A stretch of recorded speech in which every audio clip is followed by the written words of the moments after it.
Hey everyone, this week's car is a Jaguar XJ6. This would be the Mark III, which was from 1979 to 1992.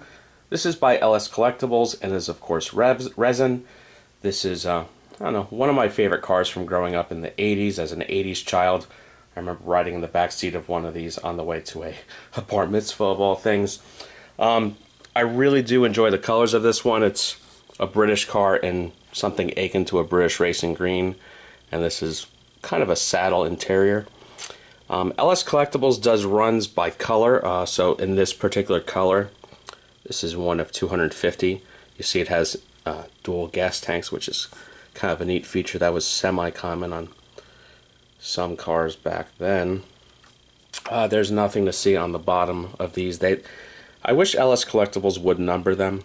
They do number the base plate as one of 250, but it doesn't get more specific than that. Usual pretty good quality with LS Collectibles, good paint. There's a lot of kind of typical residue that you can see in the gluing of the windows. I think windows are the weakness of most resin manufacturers. If you look right here, this metal trim is bowing out along the window. You can't press it in, it doesn't do anything. When it first came, it was doing the same thing here. I pressed it in and now it's kind of a little too tight along here. This afflicts pretty much most of my resin manufacturers. Hasn't happened to a DNA car.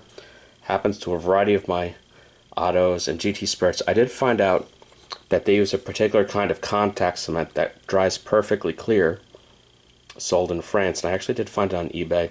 If anyone wants to send me a message, I'll let you know what it's called and where to find it. My favorite thing about this, the wheels, they're very, very, very well executed.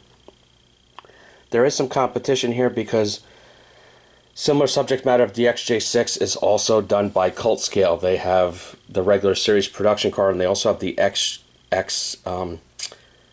XJR, which is a little bit later. I think that's early mid-90s car, similar body style, and it just looks amazing. I might have to pick that up as well. Cult Scale's regular XJ6 has more of a snowflake wheel. I think these wheels are just perfect. They scream 1980s to me. Pretty happy with it overall. Retail price is typically about $150 to about $200 on eBay. This was picked up from, I think, a Hong Kong vendor for about $130. Again, you can't be too picky about waiting for a great price when they only make $250 of a car. I'd hate to lose out on this color. You know, there's like 4 to 6 different colors available, but this really, to me, is the signature. And it's one of those must-haves. So tune in next week for another review. Like and subscribe, and talk to you later.